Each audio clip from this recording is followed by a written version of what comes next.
And the next speaker that we have is Elad Horn, who joins us from Israel, from Haifa. He's a research fellow and PhD candidate in architectural history and digital humanities at the Technion, and he examines the way economic transformations affect architecture and its idioms, and of course he touches on postmodernity with this. His latest publication is called POMO, Architecture of Privatization, and his talk is going to be about the notion of the economy. Elad. Architecture cannot exist without someone else's money.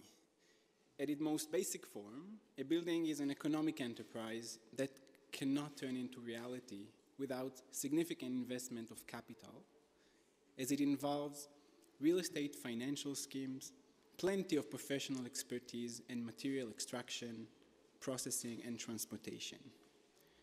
So why is it that we assign architectural creation to style, form, and ideology, but hardly ever to money, developers, and the economy? How come the economy is such a repressed topic in our discourse?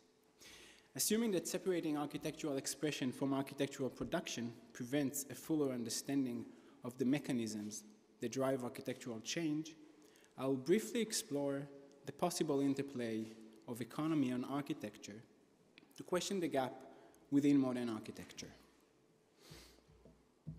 So, I'm taking off where Sharon left us, and to do so, I'm looking at Tel Aviv, the economic and cultural capital of Israel on the Mediterranean, that demonstrated a coherent modern stylistic path since its birth in 1909, thinking that if the rupture in the modern path have happened, it could have been tied to economic changes.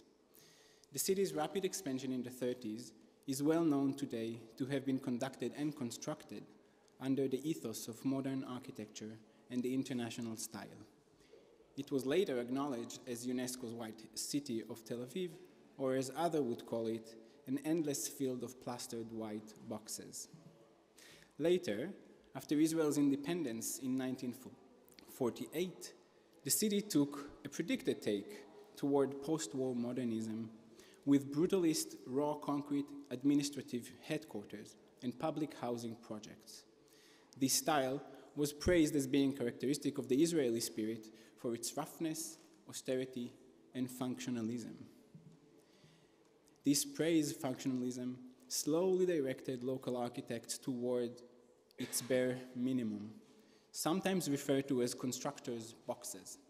But since the mid-80s, we identify an apparent break with the former architectural tradition, as can clearly be seen in such residential forms here, with those staggered hyper-modernist mushroom balconies, sometimes referred to as neo-Bauhaus. Or here, in this kind of public building language, the term turned into this.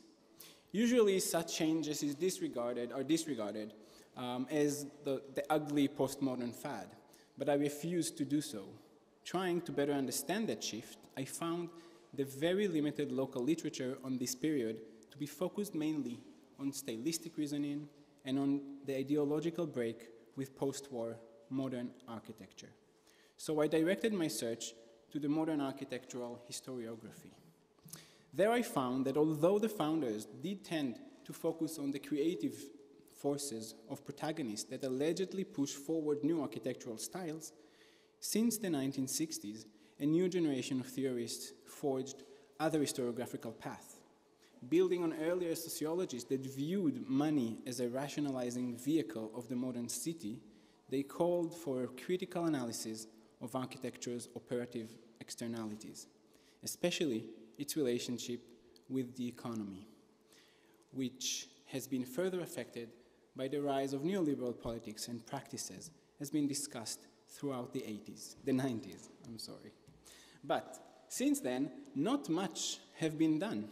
Or, as the historian Sarah Stevens recently claimed in her ongoing attempts to financialize architectural historiography, and I quote, "Architectural historians have rarely paid close attention to the influence of finance on design decisions, and that the finance industry remains monolithic and somewhat blurry, a black box of forces that controls all without revealing its own inner workings. Recently, we've seen some progress in that front, however, it is still not enough. So, I went to the architects themselves, asking them what do they think have happened. They told me quite a similar story, that after graduating, they couldn't find work in the established architectural studios in Tel Aviv, so they had to do their own way and created a new style that opposed modernism and brutalism and was influenced by Western contemporary designs. I was not fully convinced with that stylistic reasoning either, especially since they talked about the lack of opportunities in the first half of the 80s, and together with other hints of economic instability, made me look for other missing links that are perhaps external to architectural and might be related to how architects tell their own stories. So I had no choice but to look at the economy. So what happened in Israel that was so unnerving in the 80s? Now we are looking at a country that have gone a radical economic shift in its transition from a semi-socialist state with a single left-ruling government to a neoliberal right-wing one in just a decade, from the 70s to the 80s. This unsuccessful transition was enhanced by Prime Minister Begin after 1977 and resulted in deepening the economic crisis that was already present from 1973 and is known as the lost decade, due to the ongoing rising inflation and unemployment that peaked in 1984. As the inflation reached its highest point, here in red, and rendered the entire economy on the verge of collapse. This crisis was resolved with the Economic Stabilization Plan in July of 1985, which is considered the beginning of the modern history of Israel's economy. This was defined by ongoing neoliberal processes of deregulation, privatization, and minimizing state interventions. And all of that actually happened overnight and resulted a few years later in a housing boom, in part also due to the former Soviet Union Jewish immigration. You can see in black. Now, these processes had played a major role in Tel Aviv that was conceptualized on private capital at large. As the city went out of the crisis around the same time as the economic recovery of the markets. However, in the 80s, we find the city in a state of disrepair due to a massive depopulation, as you can see, and an urban blight crisis. Now, I had to ask, what if these architects that were entering the market in that period, how have they reacted? And how that period have affected their design and approach to architecture?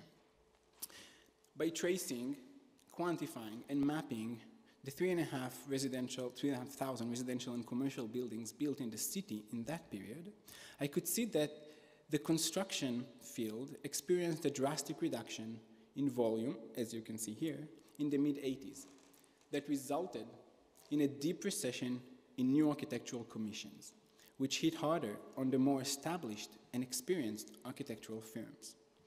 In a way, the economic crisis cleared the way for younger and inexperienced architects that were pushed and quick to adapt to the constraints of the economic crisis. Economic factors, thus, played a crucial role in disrupting professional conventions and opened up new types of architectural expression, such as, and now I have to move back to a short clip.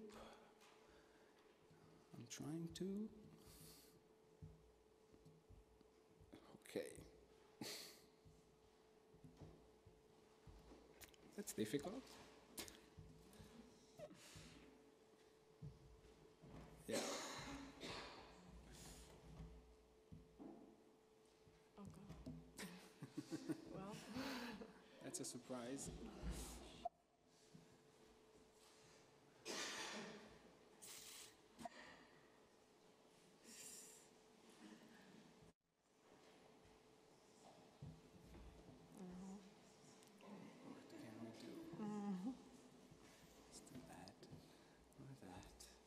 oh yeah.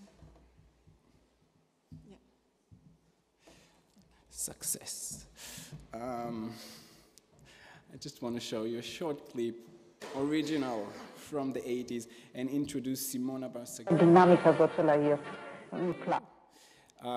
That came into the city in the 80s, was tired of seeing that dull boxes in the streets of Tel Aviv, and thought she needs to do something different. She needs to make the city more beautiful, like a jewel in the necklace, on the necklace of the streets. And she built more than 300 buildings in that period, all look like her or others. And I consider it a really big change, as the developers could actually charge 30% more on her apartment that she called Neo Bauhaus. Let's try and get back to our last two slides and show you another example of Tzvi Harel, who, out of unemployment, started sketching architectural cartoons criticizing the new culture of pastiche villas in the suburbs.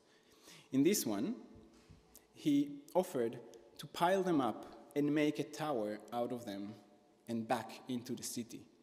He couldn't imagine that a developer would actually ask him a few years later to build that on the promenade of Tel Aviv, but that's exactly what happened. He also asked him that from each room you could see a sea view, and that no two floors would look the same. 5 years ago, the fourth floor villa was sold in 3.5 million euros. So,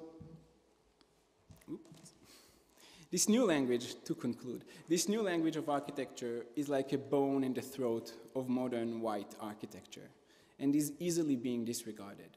But I think that only by finding ways to connect the two worlds of architecture and economy, we will be able to fully understand and maybe appreciate it. This is possible today with harnessing new geographic and data technologies for historical research, and that's what I'm trying to do. Thank you very much.